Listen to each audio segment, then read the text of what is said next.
Welcome to the Maryville University Library. Today, we are going to learn about searching in our Discovery tool. The Discovery search is a great starting point for any research, as it works in a very similar way to Google.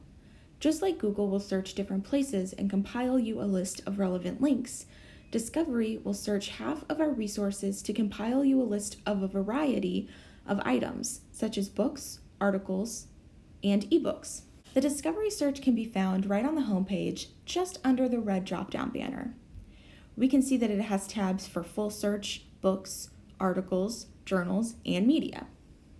Today, we're going to be on full search, as it allows us to see as much variety as possible. However, if you know you want books or, say, articles, you can start directly on those tabs as well. Today, we're going to search for global warming. So when I press search, it brings up a lot of results. So we have over 1 million results here. We can see just under where it says our search result number that we have a box called a research starter. So not every search will result in a research starter, but if we search a broad or popular topic like global warming, we will get an article providing background information, context, and additional jumping off points. It's a great place to start if you aren't exactly sure what you're looking for yet. If we scroll under the search starter, we will see our actual results. Since we are on full search, we're seeing ebooks and videos and physical books and articles as well. We can tell what each resource is before we click on it by looking at the image just to the left of the title. So this first result here is a video recording. So we know that that's an online streaming video. And the next result is a physical book because it has a location and a call number. So that's something you could find here physically in the library. This fourth result is an ebook because it has a PDF full text instead of the location and the call number. Today, I'm interested in learning more about how global warming affects polar bears. I will want to look for results that mention both global warming and polar bears, either in the title or the subject line just under the title information. So on this third video recording result here, I can see that it mentions global warming in the title because it's going to be highlighted wherever that word shows up. And then just under where it has the additional information, the place it was created, the year, and the language, it has a subject line. So these are going to be the other subjects that are mentioned in this particular resource. So I can see where global warming is highlighted again, and I can also see that this subject has environmental conditions for polar bears. So this might be something that I would be interested in watching if I'm interested in learning more about polar bears and global warming. To make this process quicker, what we can do is we can go back up to the top where we typed in global warming. Right underneath in the middle, it says advanced search. So I'm going to go ahead and click on that.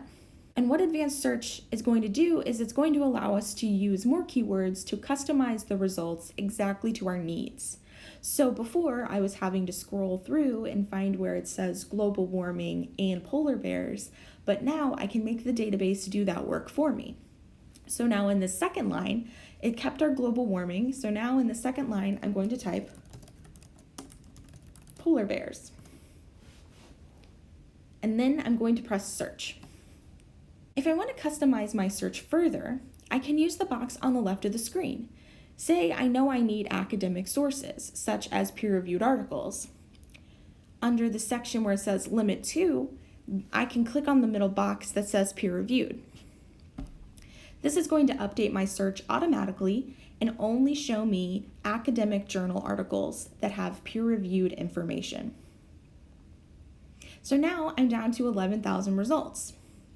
The other thing we might want to look at in that same Limit To box is the publication date range. Right now, it's pulling information from 1944 to 2020. It's important to make sure that we're looking at accurate and up-to-date information for our particular topic. And so a good starting point is usually the last 5 to 7 years. So I'm going to, in here, type in 2015. So now my search is showing me only academic articles published between 2015 and 2020 that discuss polar bears and global warming. Let's go ahead and click on this second title here to learn how to access and save the information.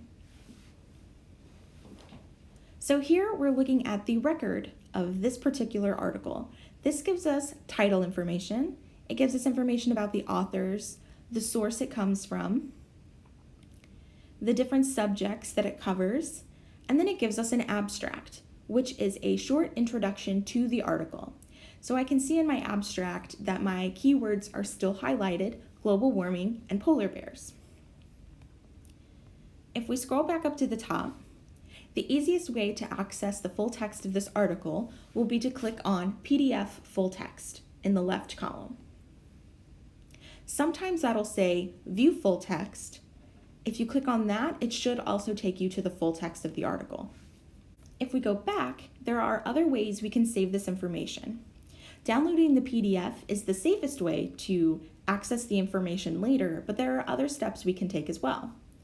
In the Tools box on the right side of the screen, 4 down, there is a button for email. If I click on that, it'll open up a new box that allows us to type our email in. We can type a subject, any comments we want to remember about this particular article. If it has a PDF, it'll attach it to the email. And then if we want to, it'll also try and cite the source for us.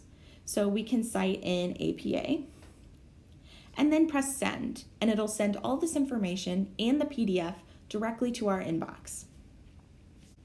One thing to mention about the Cite tool is that you will always want to pay really close attention to the formatting of your citations. These are computer generated, so unfortunately we can't change them if they have incorrect information. One other thing that's important to know is where the permalink is. So the third from the bottom in the Tools box is our permalink. This opens a new URL just above the title, and this link is good to use on or off campus and will always take you directly back to this exact page. So if you need a URL for a citation, you will always want to make sure you find a permalink.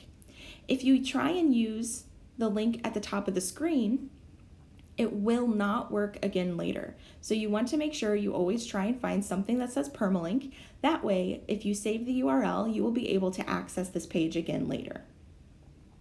That is our short tutorial for using our Discovery tool. But remember, if you have any questions while searching in Discovery or anywhere on our website, you can always reach out to the library staff in person, phone, or email us at reference@maryville.edu. Also, feel free to utilize our 24/7 research chat available to you at any time.